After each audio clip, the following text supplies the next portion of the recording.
Ma belle-mère et mon père sont partis en vacances avec leur fille, me lançant des moqueries alors qu'ils s'en allaient. Tu n'es qu'une profiteuse qui fait semblant que cette maison est la sienne, alors assurons-nous que tu trouves enfin ton propre chez toi, a déclaré Vanessa. Mon père a acquiescé d'un hochement de tête, sans même daigner croiser mon regard. Nous avons été plus que généreux de te laisser rester ici sans payer de loyer. La plupart des parents auraient mis leurs enfants adultes dehors depuis longtemps. Je suis resté figé près de la porte de la cuisine, mon café matinal refroidissant entre mes mains tremblantes. C'est ma maison, ai-je murmuré. Maman me l'a laissée, tu le sais. Vanessa a levé les yeux au ciel avec exagération. Et voilà, encore cette vieille rengaine. Dis-lui, Franck. La mâchoire de mon père s'est crispée. Ta mère voulait qu'on vive tous ici comme une famille, pas que tu te pavanes comme une princesse légitime. Sur ces mots, ils m'ont laissé seul, la porte claquant derrière eux, dans le silence assourdissant de la maison victorienne que ma mère avait restaurée avec amour avant que le cancer ne l'emporte, il y a 5 ans. Je m'appelle Sandra Wells. J'ai 24 ans et, malgré ce que pensent mon père et ma belle-mère, je suis la propriétaire légale de cette maison située dans les banlieues de Philadelphie. Ma mère s'en est assurée en plaçant la propriété dans un fidéicommis dont je suis la bénéficiaire après sa mort. Ce que je veux, c'est simple, le respect des volontés de ma mère et la reconnaissance de mon droit légitime. Mais sur mon chemin se dresse mon père, qui semble avoir commodément oublié les termes du fidéicommis, et Vanessa, ma belle-mère depuis 3 ans, qui me traite comme une intruse indésirable. J'ai pris une profonde inspiration et me suis dirigé vers la grande baille vitrée, regardant leur voiture reculer dans l'allée. Ma demi-sœur, Cassie, 16 ans, était assise à l'arrière, le visage éclairé par l'écran de son téléphone. Ils partaient pour les Bahamas, 10 jours de vacances en famille dont j'avais été délibérément exclu. Quand leur voiture a disparu au coin de la rue, une vague familière de douleur et de colère m'a envahi. Pendant des années, j'avais toléré leurs attitudes méprisantes, me convainquant que c'était ce que maman aurait voulu, que nous restions une famille malgré son absence. Puis une notification a résonné sur mon téléphone, un courriel de Vanessa, adressé à mon père mais malencontreusement mis en copie à mon adresse. Franck, j'ai parlé à Harold. Il dit qu'une fois rentrés des vacances, nous pourrons lancer la procédure légale pour évincer Sandra de la maison. Il pense que son prétendu souhait de Caroline ne tiendra pas sans les documents originaux du fidéicommis. Mon estomac s'est noué. Qui était Harold? Et que voulait-elle dire par « documents originaux » ? Une inquiétude grandissante m'a saisi. La situation était bien plus grave que je ne l'avais imaginé. Ma mère, Caroline Wells, était une brillante historienne de l'architecture, qui a passé sa carrière à restaurer des maisons historiques à Philadelphie. Cette maison, une victorienne de style Queen Anne construite en 1887, était son chef-d'œuvre et son grand amour. Elle l'avait achetée en ruine lors d'une saisie, alors que je n'avais que 7 ans, investissant son cœur et ses économies dans sa restauration. Mes souvenirs d'enfance sont peuplés de bruits de ponceuses et de marteaux, d'odeurs de vernis et de peinture, et de l'enthousiasme contagieux de ma mère lorsqu'elle redécouvrait des éléments d'époque. Mon père, comptable de profession, n'a jamais partagé sa passion. Il tolérait ce qu'il appelait « le passe-temps coûteux de Caroline », mais se plaignait sans cesse des dépenses et des désagréments. Leur mariage était tendu depuis des années avant son diagnostic, mais ils sont restés ensemble, surtout pour moi. Quand maman a appris que son cancer était terminal, elle a minutieusement préparé l'avenir. J'avais 19 ans, étudiante en 2e année à l'université, suivant ses traces en préservation architecturale. Entre ses séances de chimiothérapie, elle a consulté des avocats, créé le fidéicommis et eu de longues conversations avec moi sur ses souhaits pour la maison. Elle sera à toi un jour, m'a-t-elle dit, sa main frêle caressant les balustres sculptés de l'escalier principal. Ton père peut y vivre aussi longtemps qu'il en a besoin, mais la maison t'appartient. Promets-moi de la préserver. J'ai promis, bien sûr. Ce que je n'avais pas anticipé, c'est la vitesse à laquelle mon père tournerait la page après sa mort. Il a rencontré Vanessa à un événement professionnel, à peine 1 an après les funérailles. 6 mois plus tard, elle et Cassie emménageaient chez nous, apportant des meubles modernes qui juraient avec l'esthétique victorienne et une attitude suggérant qu'elle me faisait une faveur en occupant la maison. Au début, j'ai essayé de m'adapter. Je terminais encore mes études, pleurais toujours ma mère et étais reconnaissante pour toute semblance de famille. Vanessa faisait parfois preuve de gentillesse, mais ses gestes semblaient plus calculés que sincères. Cassie restait distante, absorbée par son téléphone ou cloîtrée dans sa chambre. Mon père a changé après leur arrivée. Il a commencé à qualifier les antiquités choisies par maman de « vieilleries » et à suggérer de moderniser les pièces restaurées avec soin. Quand je protestais, invoquant les souhaits de maman, il devenait froid et distant. Ta mère n'est plus là, Sandra. Les vivants passent en premier. L'année dernière, j'ai obtenu mon diplôme et décroché un emploi dans une société locale de préservation, ce qui m'a permis de rester à Philadelphie. J'aurais pu déménager, trouver mon propre appartement. Parfois, je me demandais pourquoi je restais dans une maison où l'on me faisait sentir de plus en plus mal à l'aise. La réponse était simple, cette maison était l'héritage de ma mère, son dernier cadeau. Partir aurait été trahir sa mémoire. Alors, j'ai enduré les pics subtils, l'exclusion, l'érosion progressive de ma place dans ce qui aurait dû être mon foyer. Mais en lisant ce courriel malencontreusement transmis par Vanessa, je me suis demandé si ma patience n'avait pas été une erreur. Avec mon père et elle à des milliers de kilomètres, j'ai décidé de profiter de leur absence pour chercher des réponses. Qui était Harold? Et que signifiait cette allusion au document du fidéicommis? J'ai commencé par le bureau de mon père, une pièce qui avait autrefois été la bibliothèque de ma mère. Cette transformation symbolisait les changements plus vastes dans notre maison, son refuge chaleureux, rempli de livres, était devenu un espace de travail stérile, dominé par le système d'organisation de Vanessa. J'ai hésité sur le seuil, me sentant comme une intruse malgré mon statut de propriétaire légitime. Les tiroirs du bureau n'ont rien révélé d'inhabituel, fournitures de bureau, factures, quelques photos de famille où je brillais par mon absence. Je me suis tourné vers le classeur, passant méthodiquement en revue les dossiers étiquetés de l'écriture précise de Vanessa. Au fond du tiroir inférieur, j'ai trouvé une épaisse enveloppe Kraft portant l'inscription « Wells Legal ». Mes mains tremblaient légèrement en l'ouvrant et en étalant son contenu sur le bureau. À l'intérieur, des copies de documents que je reconnaissais, l'accord du fidéicommis que ma mère avait établi, me désignant comme bénéficiaire et mon père comme locataire à vie sous certaines conditions. Mais il y avait aussi des papiers plus récents, que je n'avais jamais vus, une correspondance avec un certain Harold Brennan, avocat spécialisé en immobilier, discutant de stratégies pour invalider le fidéicommis, obsolète, et établir une propriété claire. Une note adhésive jaune, écrite de la main de mon père, indiquait « Documents originaux du fidéicommis dans l'ancien coffre de Caroline ». Sandra pourrait avoir la clé. Une prise de conscience glaçante m'a envahi. Il cherchait les documents originaux, probablement pour les détruire. Sans ces papiers, ce serait ma parole contre celle de mon père sur les intentions de ma mère. En poursuivant ma lecture, l'ampleur de la trahison s'est révélée. Mon père consultait cet avocat depuis des mois, cherchant des moyens de revendiquer la maison. Vanessa était activement impliquée, suggérant qu'il pourrait prétendre que ma mère était mentalement diminuée par ses médicaments lorsqu'elle avait créé le fidéicommis. La lettre la plus récente de Harold exposait leur argument le plus solide, j'avais soi-disant violé les conditions du fidéicommis en perturbant la jouissance paisible de la propriété par mon père, une inversion grotesque de la réalité qui faisait de moi la méchante dans ma propre maison. Je me suis adossé à la chaise, les documents éparpillés autour de moi, un étrange engourdissement remplaçant mon choc initial. Mon père ne se contentait pas d'ignorer mes droits, il complotait activement pour me dépouiller de mon héritage, effaçant les dernières volontés de ma mère. Presque machinalement, j'ai rassemblé les documents et suis monté dans ma chambre. Au fond de mon placard, j'ai récupéré une petite boîte ignifugée, le dernier cadeau de ma mère. À l'intérieur, l'accord original du fidéicommis, exactement là où elle m'avait dit de le conserver, accompagné d'une enveloppe scellée marquée « En cas de litige ». Mes mains tremblaient en brisant le sceau. À l'intérieur, une lettre de sa main et une carte de visite d'Elisa Montgomery, administratrice du fidéicommis.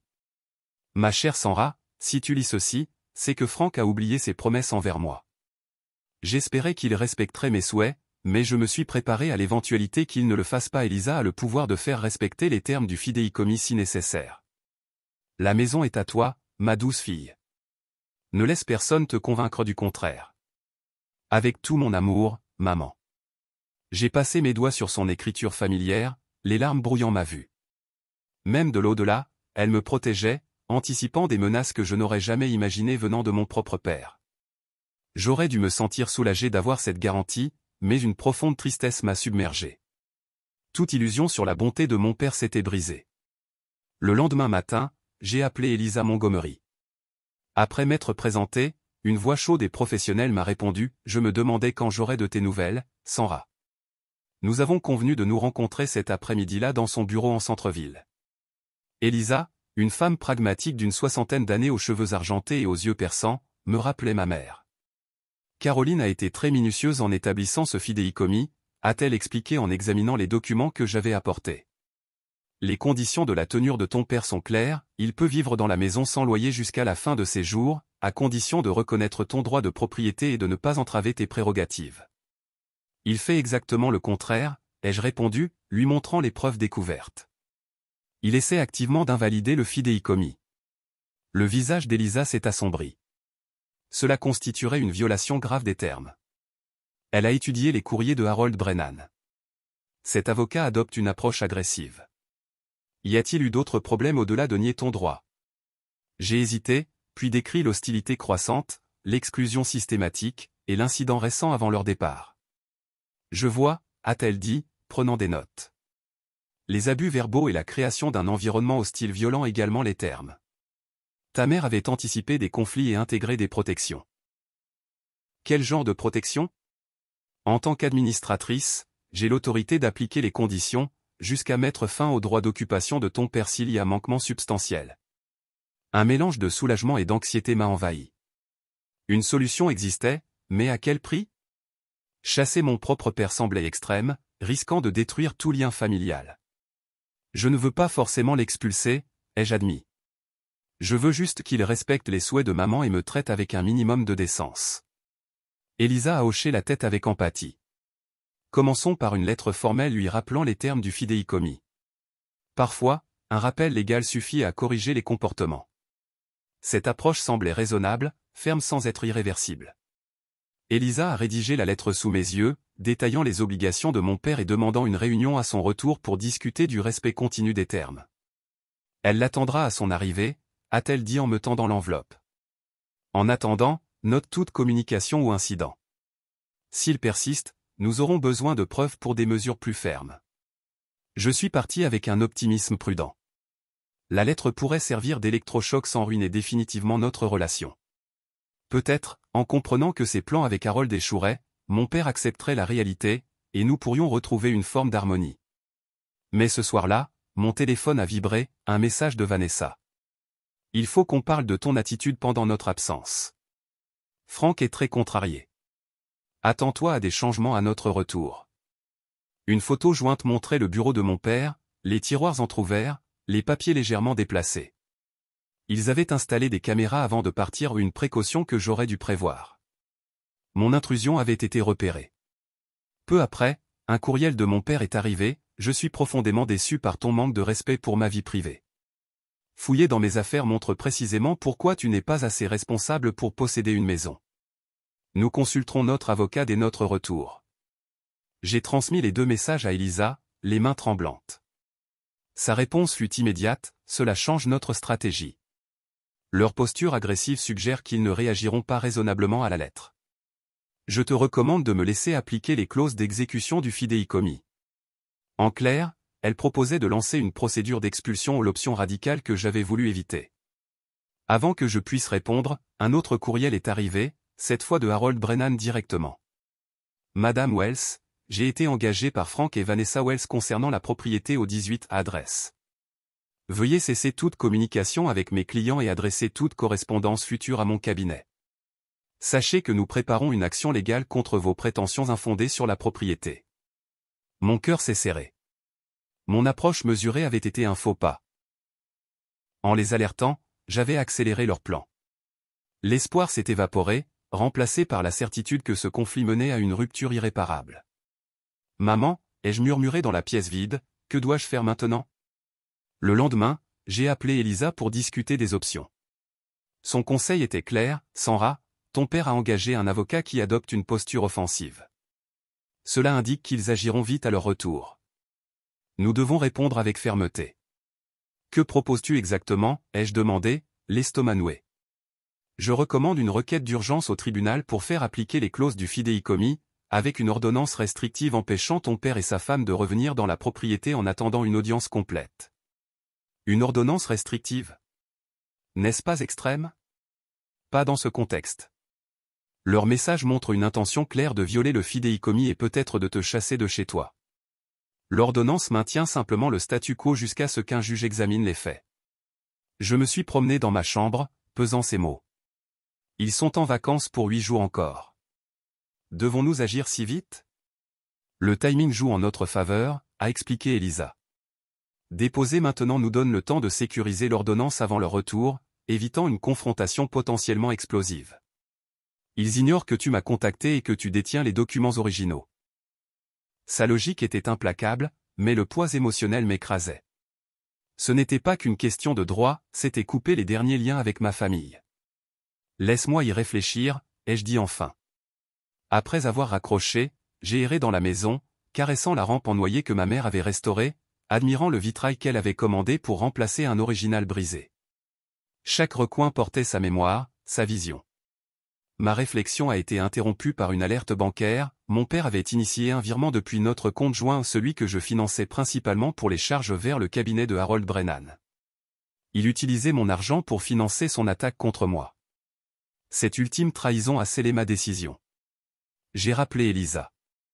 Je suis prête à aller de l'avant. Que te faut-il de moi?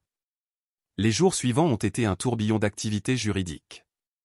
Elisa a déposé la requête d'urgence, rassemblé des affidavits et compilé les preuves des agissements de mon père. J'ai documenté l'état de la maison, catalogué les restaurations de ma mère et préparé une déclaration sur la création du fidéicommis. 3 jours avant leur retour, Elisa m'a appelé avec une nouvelle inattendue. Le juge a approuvé notre requête, mais il y a une complication. En examinant le testament et les documents originaux de ta mère, nous avons découvert quelque chose d'important. Quoi donc? Ta mère a inclus une clause dont nous n'avions pas connaissance. Si ton père se remariait, le fidéicommis exigeait qu'il te rachète la moitié de la propriété à sa valeur marchande ou qu'il déménage dans l'année. Je me suis assise, abasourdie. Il était censé me racheter après avoir épousé Vanessa? Oui.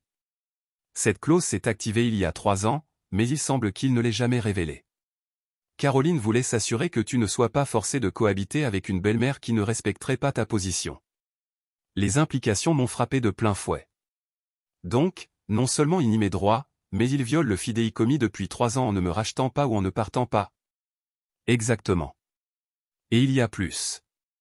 Caroline a laissé une lettre scellée à mon bureau, à ouvrir en cas de violation de cette clause. Mon cœur battait à tout rompre. Que dit-elle? Tu devrais la lire toi-même. Peux-tu venir cet après-midi? Quelques heures plus tard, dans le bureau d'Elisa, je tenais la lettre de ma mère, ces mots brouillés par mes larmes. Ma très chère Sandra, si tu lis ceci, Franck s'est remarié et a choisi de rester dans notre maison sans honorer les termes du fidéicommis. J'aimerais dire que je suis surprise, mais j'ai toujours su que son attachement à la maison était plus possessif qu'admiratif. Ce que Franck ignore, ce que je n'ai jamais dit à personne, c'est que les fonds pour acheter et restaurer cette maison ne venaient pas seulement de mon salaire, mais principalement de l'héritage de ma grand-mère, avec la condition qu'elle reste aux descendants directs. Franck n'a aucun droit légal au-delà de ce que le fidéicommis lui accordait, qu'il a maintenant violé. J'ai chargé Elisa de t'aider à réclamer ce qui t'appartient pleinement. La maison est ton legs, ton héritage, non seulement de moi, mais des générations de femmes avant nous. Tiens bon, ma courageuse fille. Tu es plus forte que tu ne le crois. Avec tout mon amour, maman. J'ai levé les yeux vers Elisa, qui attendait en silence. Ça change tout. Non, a-t-elle corrigé en souriant légèrement, ton père n'a aucun droit sur la propriété. Aucun. Forte de cette révélation, nous avons ajusté notre stratégie. Au lieu de simplement faire respecter les termes, nous viserions la résiliation complète des droits de mon père, en invoquant ces multiples violations, nier ma propriété, créer un climat hostile, tenter d'invalider le fidéicommis, ignorer la clause du remariage, et détourner des fonds familiaux.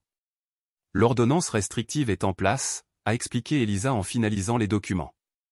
Ils ne pourront pas entrer dans la propriété à leur retour. Un huissier leur remettra l'avis d'expulsion, et nous irons à une audience pour une résolution définitive. J'ai acquiescé, étrangement calme malgré l'ampleur de ce que nous lancions. Quel délai prévoyons-nous? L'ordonnance temporaire dure 30 jours. L'audience est fixée dans 3 semaines, laissant à ton père le temps de trouver un nouveau logement. En rentrant, j'ai réfléchi aux aspects pratiques. La plupart des meubles appartenaient à ma mère, répertoriés dans l'inventaire du fidéicommis, mais mon père et Vanessa avaient ajouté leurs propres affaires. Cassie avait une chambre pleine d'objets personnels. Je devrais organiser la récupération de leurs biens sous supervision. L'injustice de perturber la vie de Cassie me pesait, malgré notre distance. Elle n'était qu'une spectatrice innocente dans ce conflit d'adultes. J'ai décidé d'emballer ses affaires moi-même, avec soin, pour limiter son désarroi. 2 jours avant leur retour, un appel inattendu d'un numéro inconnu de Philadelphie m'a surprise. C'est Sandra Wells, a demandé une voix jeune. Oui, qui est-ce? C'est Cassie. Sa voix était tendue. Il faut que je te parle de quelque chose d'important. Tu es encore aux Bahamas avec ton père et ta mère. Oui, j'appelle depuis le téléphone de l'hôtel. Je ne veux pas qu'ils sachent. Elle a marqué une pause. Je les ai entendus parler hier soir. Ils se disputaient à propos de la maison et de toi. Mon estomac s'est serré. Qu'ont-ils dit? Frank a dit que son avocat pense qu'ils peuvent garder la maison s'ils prétendent que tu es instable mentalement. Maman a suggéré de faire croire que tu es dangereuse. Sa voix s'est abaissée. Ils ont parlé de placer quelque chose dans ta chambre à leur retour. Je ne sais pas quoi, mais ça sonnait mal. Cette révélation m'a secoué. Ils prévoyaient de fabriquer des preuves contre moi, peut-être pour me faire passer pour une menace. Merci de me l'avoir dit, Cassie. C'était courageux. Ça ne me semblait pas juste. Et j'ai aussi entendu que la maison t'appartient vraiment, pas à Frank. C'est vrai? Oui, ai-je répondu simplement. Ma mère me l'a laissé. Un long silence a suivi. On ne m'a jamais dit ça. Maman disait toujours que c'était la maison de Frank et que tu y vivais juste en attendant de te débrouiller. Une autre pause. Je suis désolé de la façon dont ils t'ont traité. Sa compassion inattendue m'a ému aux larmes. Ce n'est pas ta faute, Cassie. Après l'appel, j'ai immédiatement contacté Elisa. Cela change la donne, a-t-elle dit gravement. S'il prépare un coup monté, nous devons prendre des précautions supplémentaires. Je vais demander au tribunal de modifier l'ordonnance pour leur interdire tout accès à la propriété, même pour récupérer leurs affaires. Un superviseur désigné s'en chargera. J'ai approuvé, mais une nouvelle inquiétude a surgi. Et Cassie? Elle n'a que 16 ans. Elle ne devrait pas être coincée là-dedans. Nous pouvons demander des dispositions spéciales pour elle, a suggéré Elisa. Peut-être des visites supervisées ou un lieu neutre pour ses affaires. Alors que nous discutions, un autre appel est arrivé de mon père cette fois. Contre mon instinct, j'ai répondu. Sandra, a-t-il commencé d'une voix faussement douce, nous avons réfléchi à notre discussion avant notre départ. Vanessa et moi voulons nous excuser pour nos mots durs. On aimerait une réunion familiale à notre retour pour discuter équitablement des besoins de chacun. Ce revirement soudain confirmait l'avertissement de Cassie, il me tendait un piège. Ça semble raisonnable, ai-je répondu, imitant son ton mielleux. Nous avons beaucoup à discuter. Dès la fin de l'appel, j'ai alerté Elisa. Ils préparent quelque chose pour leur retour. Il faut être prête. Elle a acquiescé sombrement. Ne t'inquiète pas, nous le serons. Le jour de leur retour, un ciel clair contrastait avec la tempête imminente. Suivant les instructions d'Elisa, j'avais quitté la maison temporairement, observant depuis l'autre côté de la rue. L'huissier, Elisa, et un représentant du tribunal se sont réunis sur la pelouse. Leur taxi est arrivé à 14h15 précise. Mon père est sorti en premier, détendu par les vacances, jusqu'à ce qu'il remarque les véhicules officiels. Vanessa a suivi, ses lunettes de soleil masquant sa réaction. Cassie, en retrait, m'a adressé un léger signe de tête. Je n'entendais pas leurs paroles, mais leurs gestes parlaient d'eux-mêmes.